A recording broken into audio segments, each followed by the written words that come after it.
It's the famous Blackpool Pigeon Show, with scrotum-faced fancy birds and auctions where I might find the elusive producer hen that I've been searching for.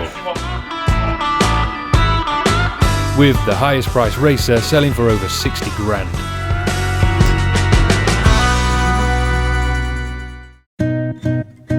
It's mid-January and freezing cold. I'm taking the wife on her dream trip to a pigeon show in Blackpool, but before we go I need to make sure Archie, the stand-in loft manager for the weekend, is up to speed on feeding and watering whilst I'm away. Old cocks, which is 180. Yeah. That's the rest of the cock. Yeah. Right, and then what do you do with the water?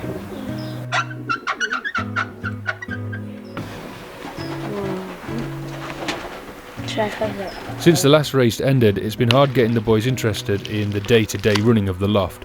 Not that I can blame them, it's cold, windy and pretty dirty this time of year. They'd much rather be out playing football or on their computers. But if I do ask for help, they never refuse, so I don't want to push them too much.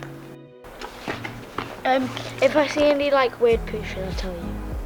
With Archie down to his last few quid from the previous summer's race winnings, he's particularly keen not to let anything die over the next few days. Hello.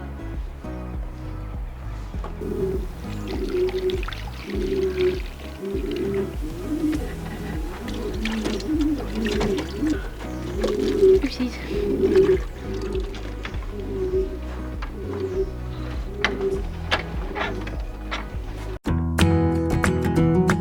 Right, so we're going to Blackpool.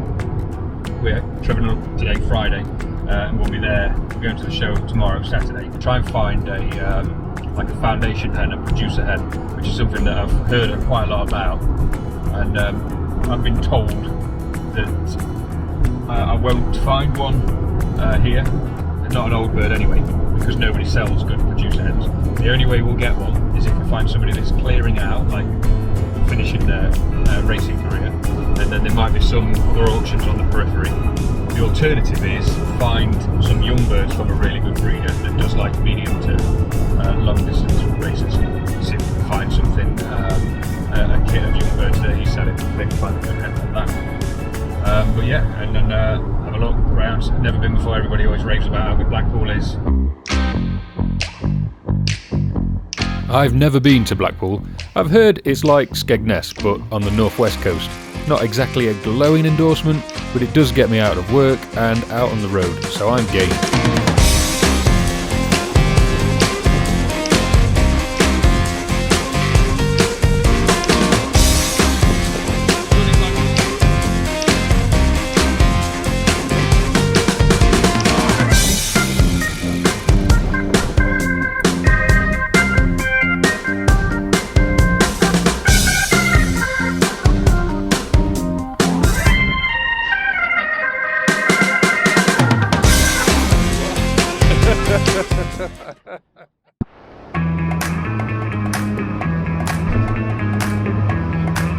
It turns out the Blackpool show is mostly a social meet for fanciers. With loads of hotels, bars and auctions, the location makes sense. The show itself is very similar to Doncaster's show, but in a much nicer building, with more fancy birds and a big gala dinner that I didn't get to go to.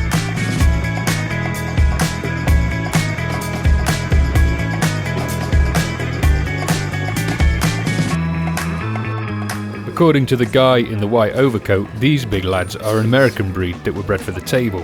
If these are the main course, I'd already spotted the toothpicks. The variety of fancy pigeons was impressive. Being a zoology graduate, I instantly recognised the Columba fluffius, Columba uglius, chunkius, this absolute beauty, and this one who unfortunately has his man parts located on his face.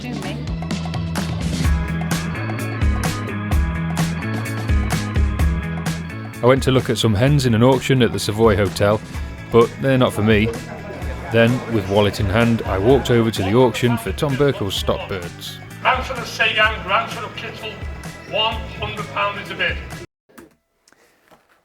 So I'm just going to jump in here and say that if you're new to racing pigeons or you're a novice, then I wouldn't recommend going to an auction like this to buy your first team or your first stock birds. I went along on the off chance that I could find a hen to breed a team of middle to long distance racing birds on the advice of this book. In reality, I think that's something that the novice should avoid unless you're in a rush or you've got plenty of cash, or you can take somebody along with you that knows what they're talking about. There's quite a lot of jargon that makes it really difficult to separate the wheat from the chaff. Here's a couple of ambiguous phrases that I particularly don't like. Bred many winners, what does that mean? Does that mean it's a bird that wins the local club with 5 flyers and 50 birds, or fed winners with 3,000 birds? Sister to the double grandsire of the famous insert name here that placed 15th Tarbes or Perpignan. You really need to take the time to study where that bird flew to, the distance, how many birds were entered, and wind direction. So I'm sure if you've got the time, there are probably some good bargains to be had at these auctions. But I thought I'd be pretty foolish if I was to spend my money on a bird that I don't really know that much about and to try to build a team from that bird. It kind of made more sense to stick to the original plan, which is to get as many young birds in as I can for the first few seasons, race them and breed from those that I have at the end of the season, then race their offspring to longer distances, and if I have a hen that comes back repeatedly and in good time, I could look to put its parents into the stock loft. Anyway, back to the video. All good advice, I suppose, but I'd come to buy a bird. No more interest than £100. £100 is the bid. I have 120 bid. 120 bid. 120 bid, that's against you, my friend. At 120 bid by the left-hand side at the back. At £120 is a cheap pigeon, boys and girls. 140 now by the right side. 160 I have. 180 I have. £200 is the bid. No, he says. £200 is your bid today. £200 at the back of the room. Is everybody happy at £200? Going once at 200. Twice at £200. Are we all done at 200? That's a fair price for a very good pigeon. Sold today. Even though I didn't know what I was doing, I thought 200 quid for a bird from a reputable loft was worth a shot. 2. God bless you, my friend. I've got 2. 3, he says. 3.5. 4.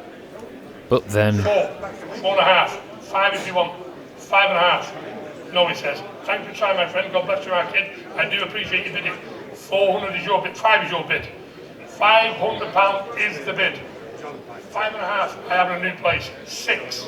6.5. Being comprehensively outpriced and out of my depth, we abandoned the streets of Blackpool for a part of the world that I love. I had a work commitment that just happened to take us to one of the prettiest villages in Yorkshire. 10 points if you can guess the TV remake filmed at this location.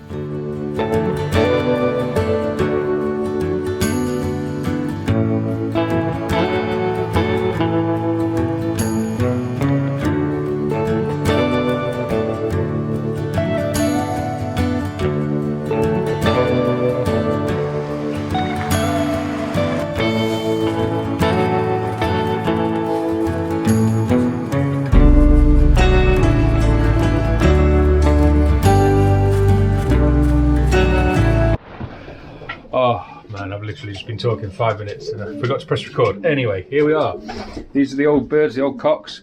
We've got their boxes cleaned out, and then we've got the young birds that are sort of trying to go with the young cocks. They're going where they can. I decided to put a partition up there. I know it looks like a shanty town, this, but I'm just so busy at the moment. That's the thing, when you've got kids and family and racing birds, sort of racing pigeons, you struggle to get everything done that you want to get done. If you're retired, you can spend as much time as you like on this, can't you? So I've lent a little board up down the bottom because we always have one that wants to say always. I've done this more than once, but there's more than likely going to be 1 or 2 that want to nest on the floor. It's the way that it seems to be. I've left some perches up just because when I bring the young hens in, they like to get out of the way from the amorous affections of the boys. So I'll take them down once they've settled a little bit. But the older birds, the older hens, should be fine with that. Here they all are. These are all the cocks. And we'll introduce the hens. Space is a little bit tight in here, and the one thing I would like, that I wish I'd done, I can't really say I wish I'd done it, because I built this loft for a reason. I built it 1 on a budget, and 2, I might not have enjoyed racing pigeons, so I didn't want to spend too much money in case it was just something that I didn't like. It turns out I did, and so I built that second loft, but even then, these two lofts together, there's not quite enough room, doesn't work quite the way I want it, so at some point I'm going to have to update, well I'm not going to have to, but I'm going to update these lofts, and I think what would work really well is one long loft, maybe an L shape, with a corridor running along the back, and an aviary on the front. And then a single trap at the front, and then I can move the birds the way I want them from the back. So an 8 foot loft, 8 foot wide loft with a corridor running down the back of it, and then an aviary attached to the front. That seems to be the most logical thing to do. However, my garden's a funny shape, faces a funny direction, so whether I can do that, I don't know, and it's not exactly cheap. So if I build it myself, who knows if I can pay somebody to do it. I'm too tight. So yeah, loads to do. Let's get these hens in, shall we, boys? Have some nookie. Do do do do do. Do do do do do. Right, cardboard.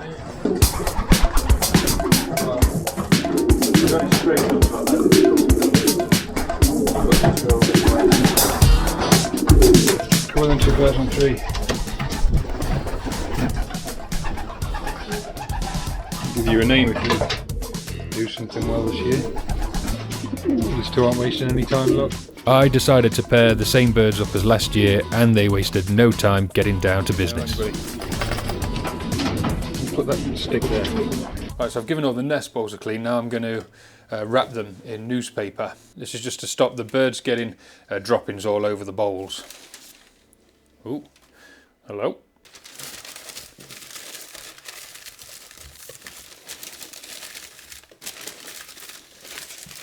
Then you can put one of those in, but I'm not going to put the nest felt in yet because I think they'll ruin it. I think by putting the nest felt in you can sort of dissuade them from building their own nest, but it's good for the chicks to have something to grip against. You can get splay legged, especially if you only rear one chick or one egg. So I've got the first few bowls wrapped up, ready. These guys are going to be wanting some food, so we'll see how interested in the bowls they are. Right then guys, what commotion do we have in here? I've also bought some of these new plastic nest bowls, and actually they're quite good. They're quite heavy, which I like, so they don't easily get bashed around, moved around, but the big thing about these, because they're plastic, the dirt's not going to stick to them as well. Mould isn't going to grow and get into the pores of the terracotta so much, so they're twice the price of the standard ones, but I'm going to slowly move over to these because they're just better, aren't they?